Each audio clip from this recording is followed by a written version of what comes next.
दिल्ली में मेयर चुनाव को लेकर सियासी घमासान जारी है। सोमवार को तीसरी बार भी एमसीडी मेयर का चुनाव नहीं हो पाया, जिसके बाद सत्ताधारी आम आदमी पार्टी और बीजेपी एक दूसरे पर सवाल उठा रहे हैं। मेयर के चुनाव तीसरी बार टलने के बाद अब आम आदमी पार्टी और बीजेपी कार्यकर्ता सड़कों पर उतरे हैं और एक दूसरे के पार्टी दफ्तर के बाहर प्रदर्शन कर रहे हैं। इस दौरान दोनों ही दलों के नेताओं और कार्यकर्ताओं ने एक दूसरे के खिलाफ नारेबाजी भी की। आप नेताओं ने संविधान का हवाला देते हुए बीजेपी और एलजी पर निशाना साधा।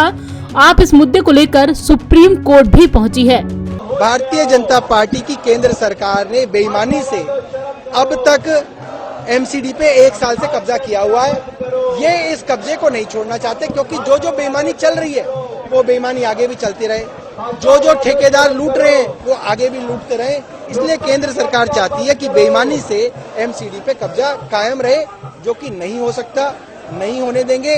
कई तरीके की बेईमानियां कल इनकी प्रोटेम मेयर ने करने की कोशिश की। इन्होंने कहा कि जो इनके नॉमिनेटेड काउंसलर है वो वोट डालेंगे। ऐसा कहीं नहीं होता, संविधान में है ही नहीं।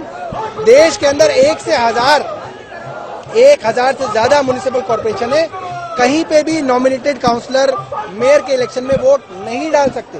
इन्होंने कहा वो वोट डालेंगे। कहीं पे भी ऐसा नहीं होता कि तीनों इलेक्शन एक साथ कराए जाएं। इन्होंने कहा तीनों इलेक्शन एक साथ कराएं, क्योंकि इनके मन में बेईमानी है और इनकी सारी बेईमानी रिकॉर्ड पे है और इनकी बेईमानी को हम सुप्रीम कोर्ट के सामने रखेंगे। और अब हमें जो उम्मीद है वो सिर्फ सुप्रीम कोर्ट से ही है, क्योंकि दुनिया की सबसे बड़ी पार्टी की सबसे बड़ी केंद्र सरकार दुनिया की सबसे छोटी पार्टी को इस तरीके से कुचलना चाहती है। तो हम दुनिया की सबसे मजबूत जुडिशरी जो है उसके शरण में गए हैं और वहां से हमें न्याय मिलेगा। इस दौरान आपकी मेयर उम्मीदवार शैली ओब्राय भी बीजेपी पर जमकर बरसी और मेयर चुनाव 3 बार टालने को बीजेपी की साजिश करार दिया। दिल्ली की जनता ने जो मैंडेट आम आदमी पार्टी को नगर निगम में दिया है, लोकतांत्रिक तरीके से आम आदमी पार्टी को नगर निगम में बहुमत से जिताया है, भारतीय जनता पार्टी उसको स्वीकार नहीं कर पा रही, क्योंकि पिछले 15 सालों से भारतीय जनता पार्टी नगर निगम में राज कर रही थी और उन 15 सालों में भारतीय जनता पार्टी ने दिल्ली के लिए कुछ नहीं किया। और अब जब दिल्ली की जनता ने भारतीय जनता पार्टी को नगर निगम से उठाकर बाहर किया है, तो उस दिल्ली की जनता के मैंडेट को स्वीकार करना भारतीय जनता पार्टी के लिए बहुत ही मुश्किल हो रहा है। वो चाहती है आम आदमी पार्टी ऑफिशियल तरीके से नगर निगम में अपनी सरकार ना बना पाए।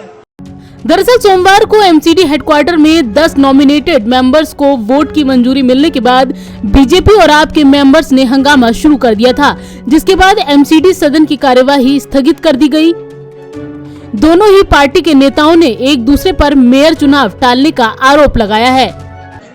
तो दिल्ली के एमसीडी चुनाव में भी यही हुआ कि वो चुनाव में इतने बड़े बड़े वादे कर देते हैं, दिल्ली की जनता को गुमराह कर देते हैं, और जब जनता उनको चुनती है तो वो अपनी जिम्मेदारियों से भागते।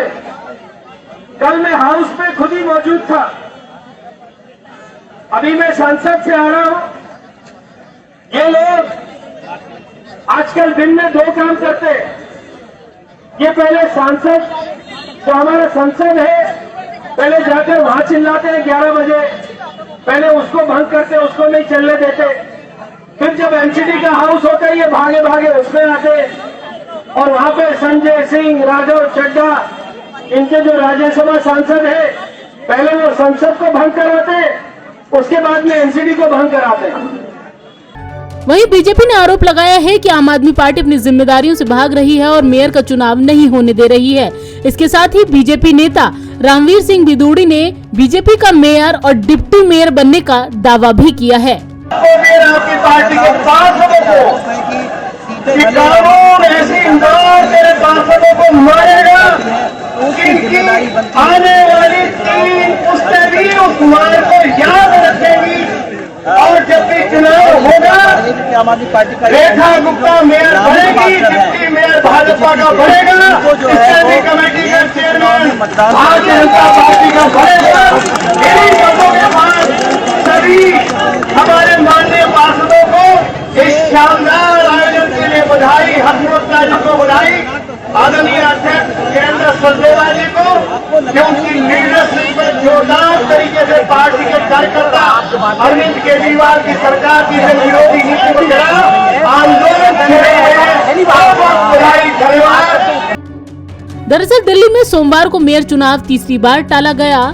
इससे पहले 6 और 24 जनवरी को भी चुनाव नहीं हो पाए थे।